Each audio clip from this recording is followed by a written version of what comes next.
పాలు కల్తీ, పెరుగు కల్తీ, ఉప్పు కల్తీ, పప్పులు కల్తీ, బిస్కెట్లు, చాక్లెట్లు, ఎచ్చం మసాలాలు, పచ్చళ్ళు, కారాలు, పొడులు, గిట్ల పండ్లు తోముకునే పేస్ట్ల కాడ నుంచి పెయ్యికి రుద్దుకునే సబ్బుల దాకా అన్ని కల్తీనే. అసలు కల్తీ లేని వస్తువు ఇంట్లో ఒక్కటన్నా ఉందా అని అంటే చాలా మటుకు చెప్పుడు కష్టమే అన్నట్లు గిన్ని రకాల కల్తీ చేస్తున్న కంత్రిగాలు ఆఖరికి చాయ్ పత్తను కూడా ఇడిచిపెట్టలేదు. ఇక చూడుర్రి హన్మకొండ జిల్లాలో ఏమైందో. సీదా ముచ్చట్లకే పదాం. ఇగో గీడ 2 చేతులలో 2 గిలాసులు పట్టుకొని దొంగ శాపత్ ఏదో అసలు శాపత్ ఏదో పరీక్ష చేసి చూపిస్తుంది చూడ్రి. ఈ సార్ పేరు కృష్ణమూర్తి, హన్మకొండ జిల్లా ఫుడ్ ఇన్స్పెక్టర్. అయితే గూడెపాటు సెంటర్ దగ్గర పట్టున్న మాటల నకిలీ శాపత్ అమ్ముతున్నారని ముచ్చట ఎరకైందట. ఇగే ఉంది దన్ను అని బండేసుకొచ్చిన అధికారులు పోలీసుల ముంగట్నే చెకింగ్ చేసిర్రు. ఇక దాంట్లో అసలు మాలేదో కల్తీ మాలేదో వాళ్ళే చెప్తున్నారు చూడురే. నా కుడి చేతిలో ఉన్నది నకిలీ టీ పొడి. ఇది మామూలుగా సాధారణంగా నీళ్ళు వేయగానే కలర్ మారుతుంది. చూడండి, మీరు వెంటనే క్షణాల్లో గమనించవచ్చు. దీన్ని చూడండి, ఇలా వెంటనే రెడ్ కలర్లో వచ్చేస్తుంది.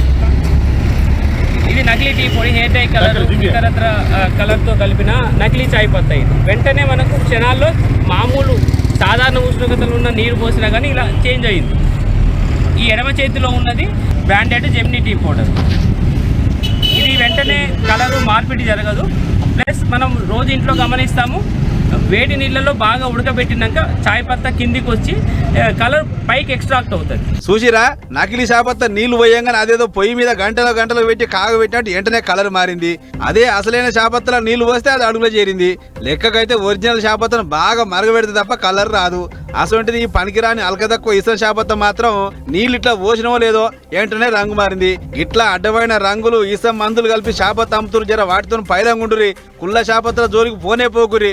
ఒకవేళ పోతే మాత్రం ఇట్లా నీళ్లు పోసి చెకింగ్లు చేసుకోరి. కలర్ మారిందంటే అది నకిలిది, కలర్ మారకుంటే అది అసలుది అని చెప్పుకొస్తున్నారు అధికారులు. అంతేకాదు, ఏ శాపత్త కొన్నా మంచి బ్రాండెడ్ కంపెనీ కొనుక్కోరి. అంతేగాని అగ్గోసాగలు వస్తున్నాయని కొంచెం మాత్రం హాస్పిటల్ బిల్లులకు మీ ఆస్తులు అమ్ముకోవాలి పైలమని హెచ్చరిస్తున్నారు.